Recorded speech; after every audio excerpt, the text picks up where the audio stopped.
দাওয়াত দিলেন, কিন্তু দাওয়াতে কোনো রেসপন্স তিনি পাইলেন না। কোরআনে কারিমে রব্বুল আলামিন হযরত নূহ আলাইহিস সালামের দাওয়াতের বিবরণী হুবহু কোট করেছেন। হযরত নূহ আলাইহিস সালাম বলছেন, ক্বালা রব্বি ইন্নী দাউতু কওমি লাইলান ওয়া নাহারা ফালাম ইয়াজিদহুম দুআই ইল্লা ফিরারা। আল্লাহু আকবার।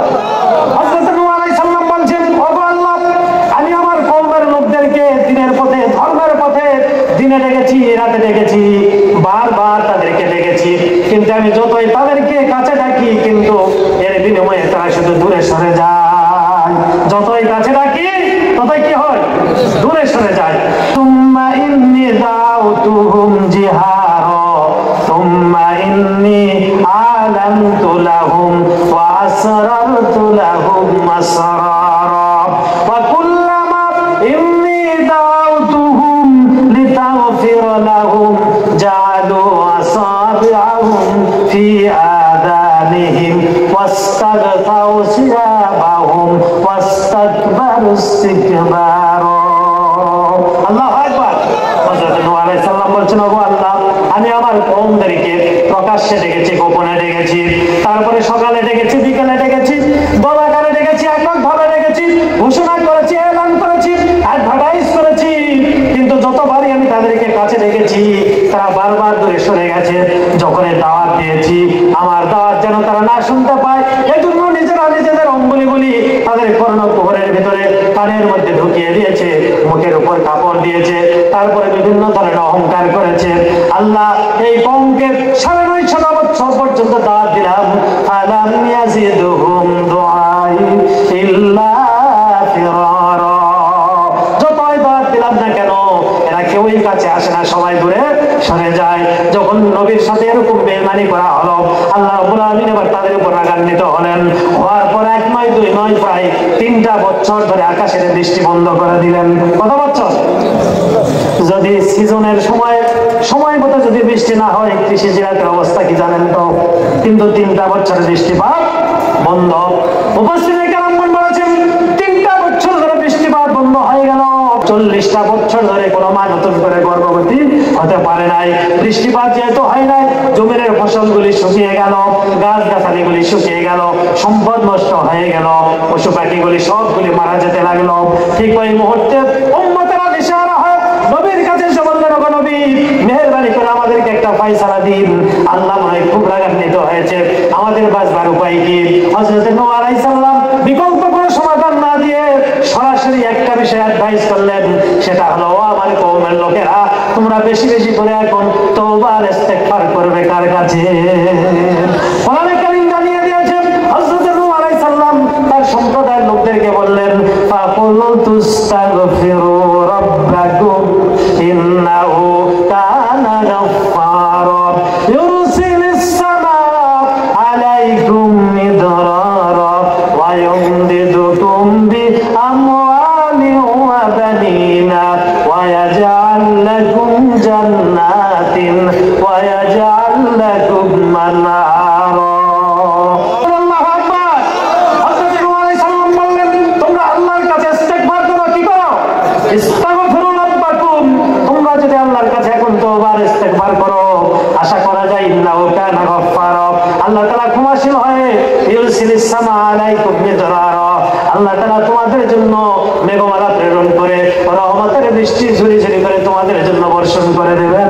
একটু জোরে জোরে বলি না সুবহানাল্লাহ। এই বৃষ্টিটা কিসে হয়? রহমতের বৃষ্টি। এই জন্য কোরআনে কারিমে রব্বুল আলামিন বৃষ্টিকে সম্বোধন করেছেন রহমত হিসাবে। আল্লাহ সুবহানাহু ওয়া তাআলা বলছেন, ফাউযুর ইলা আথারি রাহমাতিল্লাহ। আল্লাহু আকবার। আল্লাহ তাআলা বলছেন, ফাউযুর ইলা আথারি রাহমাতিল্লাহ কাইফা ইউহিল আরদা বাদা মাউতিহা ওয়া কাযালিকা লানুহিল মাউতা ওয়া হুয়া আলা কুল্লি শাইইন কাদির। ও দুনিয়ার মানুষ, আল্লাহর বৃষ্টি নামক রহমতের দিকে একটু নজর করো। গ্রীষ্মের প্রচন্ড উত্তাপে নদী নালা খালবিল জলাশয় ডোবা সবগুলি যখন শুকিয়ে যায়, জমিনগুলি ফেটে চৌচির হয়ে যায়, জমিনগুলি ফসল উৎপাদনের জন্য অনুপযোগী হয়ে যায়, বন্যা হয়ে যায়। ঠিক ওই মুহূর্তে রব্বুল আলামিন সূর্যের প্রচন্ড উত্তাপে সমুদ্রের লবণাক্ত পানিগুলিকে গরম করে বাষ্প আকারে উত্থিত করেন। এই বাষ্পগুলিকে বায়ুমণ্ডলে যে বিভিন্ন ধূলিকণা আছে, এই ধূলিকণার সাথে এই বাষ্পগুলিকে একটা মিক্সচার করেন, করে মেঘে পরিণত করেন। এরপর বাতাসকে নির্দেশ দেন, বাতাস এই মেঘগুলিকে তুমি অমুক জায়গায় নিয়ে যাও, যে এলাকায় আল্লাহ তাআলা বৃষ্টি দিতে চান। এরপর বাতাসের সাথে মেঘের একটা ফিজিক্যাল রিয়াকশন হয়, একটা কেমিক্যাল রিয়াকশন হয়।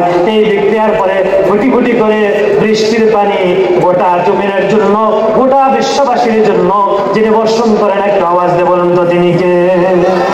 সেই রব্বুল আলামিন বলছেন, আল্লাযী আনজালা মিনাস সামাই মাআন ফাআহইয়া বিহিল আরদা বা'দা মাউতিহা ওয়া কাযালিকা তুখরাজুন। আল্লাহু আকবার। সেই রহমতের বৃষ্টি, এই মরে যাওয়া, ফেটে চৌচির হয়ে যাওয়া জমিনকে আল্লাহ তাআলা নতুন করে সঞ্জীবিত করেন। এরপর তার থেকে বিভিন্ন ধরনের খাদ্যদ্রব্যাদি আপনাদের কাছে উপস্থাপন করেন। আর আমরা এই তাল, তরমুজ, আমরা কামরা, গাবেল, পেয়ারা, পেঁপে, ডালিম, জলপাই, বিভিন্ন ধরনের লাউ, শাকসবজি এগুলো খাই। আর তখন আমরা বলি সাথে লাউ বানাইলো মরে ডুগডুগি, বলি না? এখন শোনেন নাই? দিল কে? আওয়াজ দেন, এটা দিল কে? বৃষ্টির পানি দিল কে? মরা জমিনকে সঞ্জীবিত করলো কে? সেখান থেকে গাছ গাছালি, ফল ফলাদি এগুলো বাহির করলেন কে? শুকরিয়া করবেন কার? আর এখন বলতেছেন সাথে লাউ বানাইলো মরে বৈরাগী। কত বড় না শুকুর, কত বড় বেঈমান। সম্মানিত ভাইরা, এই জন্য আল্লাহ সুবহানাহু ওয়া তাআলা বলছে, ও দুনিয়ার মানুষ, তোমরা তোমাদের খাদ্য দ্রব্যাদির দিকে একটু লক্ষ্য করে তাকাও। ফালইয়ানজুরিল ইনসানু ইলা তাআমিহি আন্না সাবাবনাল মা'a সাব্বা। আবার সারা পড়া, আন্না সাবাবনাল মা'a সাব্বা। তারপর শাক্কা ফাআমবাতনা ফিহা ইনাবান ওয়া কাযবা ওয়া যাইতুনা ওয়া নাখলা ওয়া হাদাইকা গুলবা ওয়া ফাকিহাতান ওয়া আব্বা মাতা'আন লাকুম ওয়া লিআন'আমিকুম ফাইদা জাতিস সাখা ইয়াওমা ইয়াফিরুল মার'ু মিন আখিহি ওয়া উম্মিহি ওয়া আবিহি ওয়া সাহিবাতিহি ওয়া বানিহি।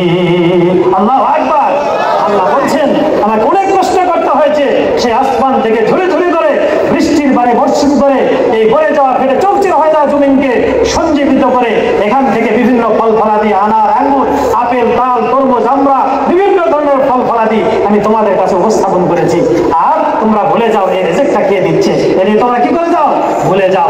আবার এই পানিটাই জমিনের নিচে আল্লাহ তাআলা সংরক্ষণ করছেন, পরবর্তীতে ইরিগেশন করবার জন্য। এই যে শ্যালো মেশিন, ডিপ, এইগুলি মাটির নিচে গভীর তলদেশে পুঁতে আমরা পানি উত্তোলন করছি। কোন পানিগুলি? ওই আকাশের পানিগুলি জমির কিছুটা নিচে সংরক্ষণ করেছে। সম্মানিত ভাইরা, এই মাটির নিচে যে স্তরে পানি আছে, এই স্তর থেকে পানি যদি নিচ থেকে আরো নিচে আল্লাহ তাআলা নামিয়ে দেন, তাহলে পৃথিবীর কোনো বিজ্ঞান, কোনো ডাক্তার, কোনো বাটপার, কোনো কবিরাজ, কোনো টেকনোলজিস্ট, কোনো প্রকৌশলীর পক্ষ থেকে কি ওই মাটির নিচে ওই স্তর থেকে পানি উত্তোলন করা সম্ভব? একটা আওয়াজ দেন, সম্ভব? কোরআনে কারিমে রব্বুল আলামিন এই চ্যালেঞ্জটা গোটা দুনিয়ার মানুষকে ছুড়ে দিয়েছেন। আল্লাহ তাআলা বলছেন, কুল আরাইতুম ইন্নাসবাহা মা'কুম গওরান ফামাইয়াতিকুম বিমাইন মাঈন। আল্লাহু আকবার। বলে দেখি সবাই, শুকায়া যদি যায় এই জমিনের পানি, তাহলে হেথায় তত নির্ধারা কে দেবে সবারে আনি। এই পৃথিবীর সাগর, মহাসাগর, নদী, নালা, খাল, বিলের পানিগুলি যদি শুকায় যায়, অথবা পৃথিবীর ভূমির অভ্যন্তরে যে স্তরে পানি আছে, এই স্তর থেকে আল্লাহ তাআলা যদি পানির স্তরকে নিচ থেকে আরো নিচে নামিয়ে দেয়, তাহলে তোমাদের মধ্যে কোন ডাক্তার আছে, কোন কবিরাজ আছে, কোন টেকনোলজিস্ট আছে, কোন প্রকৌশলী আছে, এই স্তর থেকে নতুন করে পানির প্রবাহ এনে দেবে? এরকম ক্ষমতা দুনিয়ার কোন মানুষের হাতে আছে নাকি? কে করেন এটা? পানির যে লেয়ার, মাটির অভ্যন্তরে এই লেয়ারটা যিনি কন্ট্রোল করছেন, একটা আওয়াজ বলুন তো তিনি কে? আকাশ থেকে পানি যিনি বর্ষণ করেন উনি কে? সেই পানি আমরা খাই ঢক ঢক করে, অথচ ভুলে যাই পানিটা কিভাবে এসেছে। কোরআনে কারিমে রব্বুল আলামিন বলছেন, আফারাআইতুমুল মাআল الذي تشربون أنتم أنزلتموه من المزن أم نحن المنزلون الله أكبر আল্লাহ রাব্বুল আলামিন বলছেন ও দুনিয়ার মানুষ তোমরা যে পানি পান করো এই পানি সম্পর্কে কি একটু চিন্তা ভাবনা এবং গবেষণা করে দেখেছো এই পানি পান করবার জন্য তোমরা নিজেরাই আসমান থেকে নামিয়ে আনো নামিয়ে আল্লাহ তাআলা দয়া করে মা করে ঝুরি ঝুরি করে তোমাদের জন্য বর্ষণ করে দিই কোনটা কে দেয় অথচ আমরা ভুলে যাই সম্মানিত ভাইরা নূহ আলাইহিস সালাম এবার ইস্তেগফার করতে বললেন সঙ্গে সঙ্গে রহমতের বৃষ্টি দিয়ে গোটা জাতিকে ফুলে ফলে সুসজ্জিত করে ধনে সম্পদে সম্পদশালী করে সেই জাতিকে কনভার্ট করে দিলেন কে এজন্য যখন বিপদে পড়ব তওবা ইস্তেগফার করব কার কাছে আরো জোরে বলুন কার কাছে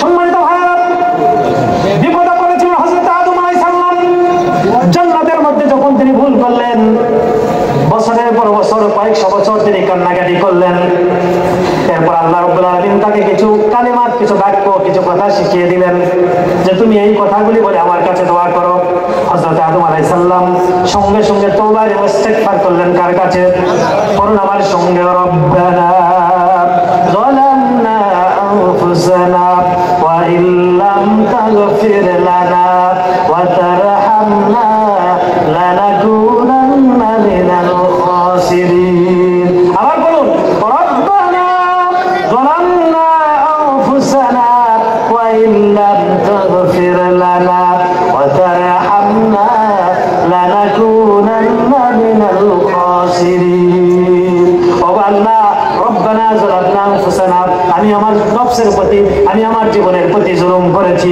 ওয়া ইল্লাম তাগফির লানা যদি আপনি আমার এই জুলুমটাকে ক্ষমা না করেন আমার অপরাধকে যদি আপনি মাফ না করেন লানাকুনান্না মিনাল খাসিরিন তাহলে অবশ্যই আমি ক্ষতিগ্রস্তের মধ্যে অন্তর্ভুক্ত হব শামিল হয়ে যাব সম্মানিত ভাইরা আদম আলাইহিস সালাম বিপদে পড়ে তওবা এবং ইস্তেগফার করলেন কার কাছে আরো জোরে বলুন কার কাছে কাটিয়ে দিলেন কে সঙ্গে সঙ্গে রব্বুল আলামিন হযরত আদম আলাইহিস সালামের দোয়া অ্যাকসেপ্ট করে জানায় দিলেন ফাইম্মা ইয়াতিয়ান্নাকুম মিন্নি হুদান ফামান তাবিআ হুদায়া ফালা খাউফুন আলাইহিম ওয়ালা হুম ইয়াহজানুন সুবহানাল্লাহ আল্লাহু আকবার আল্লাহ জানিয়ে দিলেন আমার পক্ষ থেকে যখন ওহী আসবে কোরআনে কারীম সহ আসমানি কিতাব যখন আসবে এগুলোর যদি অনুসরণ অনুকরণ করো আবার তাহলে তুমি সহ অনাগত সমস্ত বংশধর আবার তোমাদের আদি জায়গা জান্নাত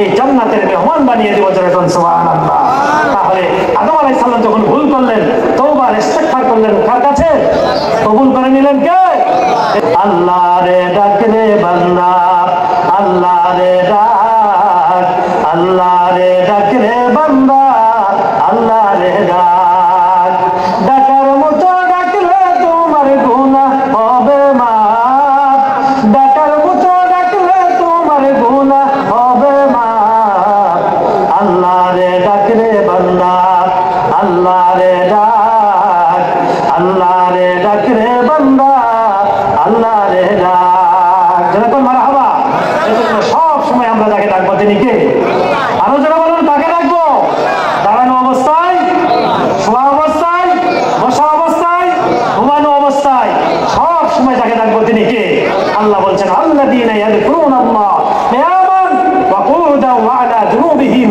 ওয়া ইয়াতাফাক্কারুনা ফী খালকিস সামাওয়াতি ওয়াল আরদ রব্বানা মা খালাকতা হাযা বাতিলা সুবহানাকা ফাকিনা আযাবান নার যারা দাঁড়ানো অবস্থায় বসা অবস্থায় হেলান দেওয়া অবস্থায় আল্লাহকে ডাকে অবশ্যই আল্লাহ সুবহানাহু ওয়া তাআলা তাদেরকে সাকসেসফুল করে দিবেন আমরা বলি আল্লাহুম্মা আমিন।